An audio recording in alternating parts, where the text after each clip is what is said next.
మీ బట్టలకి సాఫ్టింగ్ ప్రొటెక్షన్ ఇచ్చే సరైన ప్రొడక్ట్ ఎలిమ్ ఫ్యాబ్రిక్ కండిషనర్.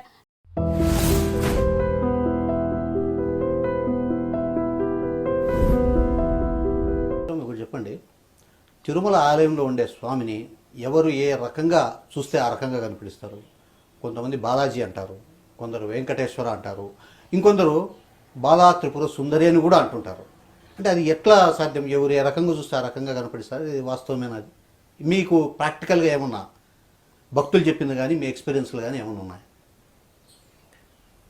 ఇప్పుడు స్వామివారి గర్భాలయంలో ఉన్న మూల విరాట్టును అర్చావతారం అంటారు ఆగమ భాషలో.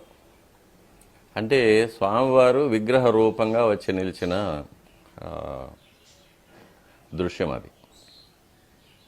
శ్రీ మహావిష్ణువు ఆ విగ్రహం మాత్రమే కాదు,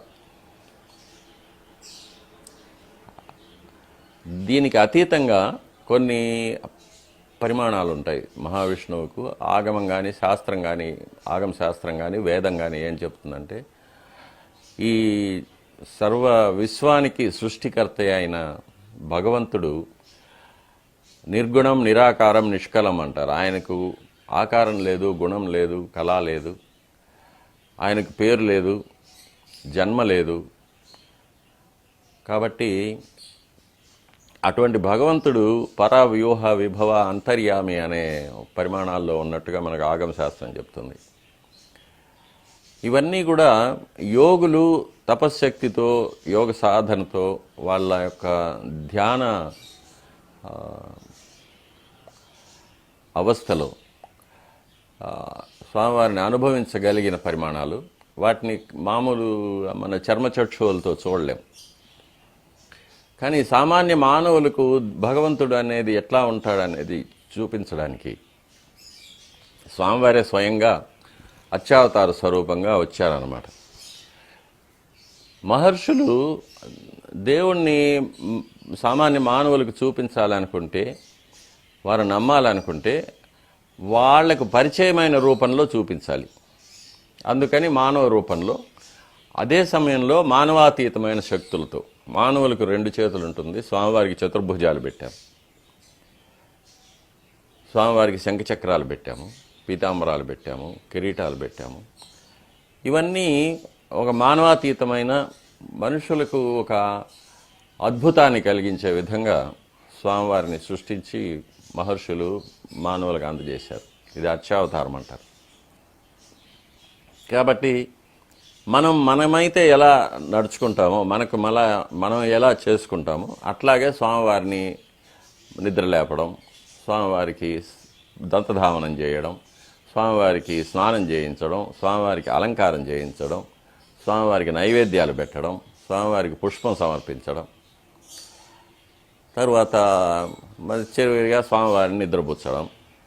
ఇవన్నీ కూడా మానవ సహజమైన ప్రక్రియలు. ఇవన్నీ వాటితో స్వామివారిని ఆరాధించుకోవడం సామాన్య మానవులకి ఏర్పాటు చేసింది. అంటే దీన్ని సమూర్తార్చన అంటారు. ఈ సమూర్తార్చన అనేది నెక్స్ట్ అమూర్తార్చన, ఫామ్లెస్ వర్షిప్. ఈ సమూర్తార్చన అనేది ఫౌండేషన్ అన్నమాట. భగవంతుడు ఉన్నాడు అనే నమ్మకం కలిగించడానికి విగ్రహ రూపంగా తీసుకొచ్చారు స్వామివారిని.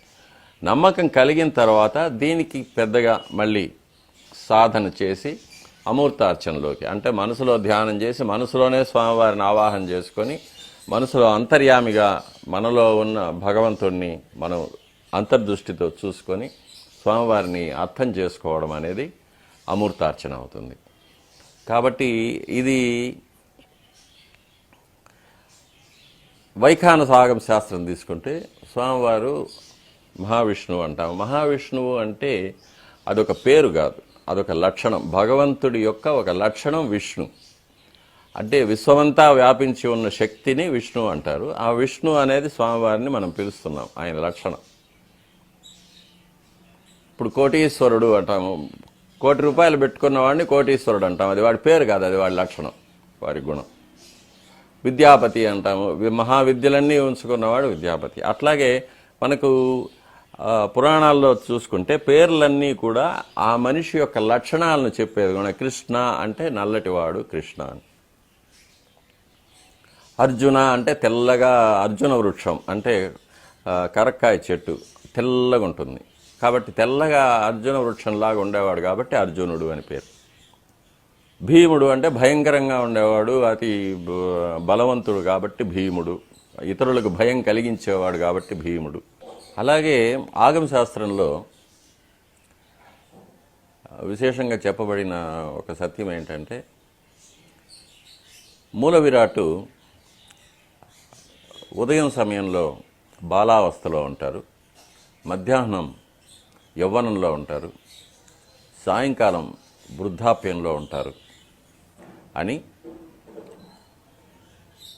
ఉదయం పూట స్వామివారిని దర్శనం చేసుకుంటే భక్తులకు ఒక దేహ కాంతి, శక్తి, మంచి విద్య అలవడుతుందని, మధ్యాహ్నం పూట దర్శనం చేసుకుంటే యవ్వనంలో కావలసిన పుష్టి, ఒక వర్చస్సు, మంచి నడవడిక కలుగుతుందని, రాత్రిపూట దర్శనం చేసుకుంటే భక్తులకు ఒక వైరాగ్యం, ఆధ్యాత్మిక చింతన, సద్బుద్ధి, సద్గతి అవన్నీ కలుగుతాయనేది ఆగమశాస్త్రంలో చెప్పబడిన సత్యాలు ఇవన్నీ. అలాగే స్వామివారికి కూడా ఆ భావాలు స్వామివారి ముఖబింబంలో మారుతూ ఉంటాయనేది కూడా. అది maybe purely reflection of your own thoughts. మన మనసులో ఉన్న భావాలే స్వామివారి ముఖం మీద కనిపిస్తాయనేది కూడా ఒక సత్యం. అది సొంత అనుభవం కూడా. చాలామంది భక్తులు కూడా అలాగే అనుకుంటారు. కాబట్టి ఇది అన్నమయ్య చెప్పినట్లుగా ఎవరు ఎంత అనుకుంటే అంతే.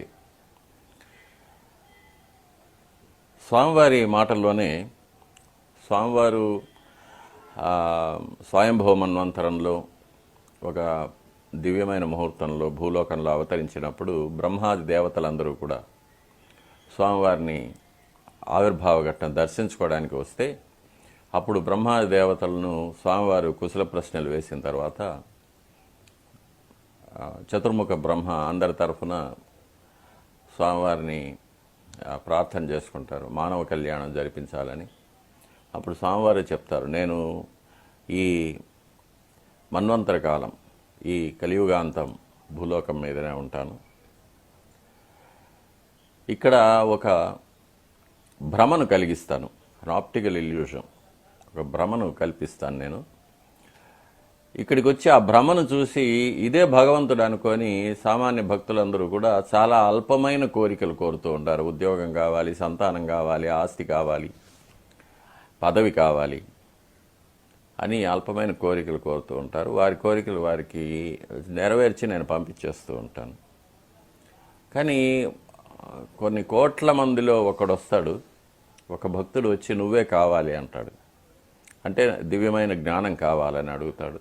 అతన్ని నా పాదాల దగ్గర ఉంచుకొని కాపాడి చివరికి నాలోకి తీసుకుంటాను అని.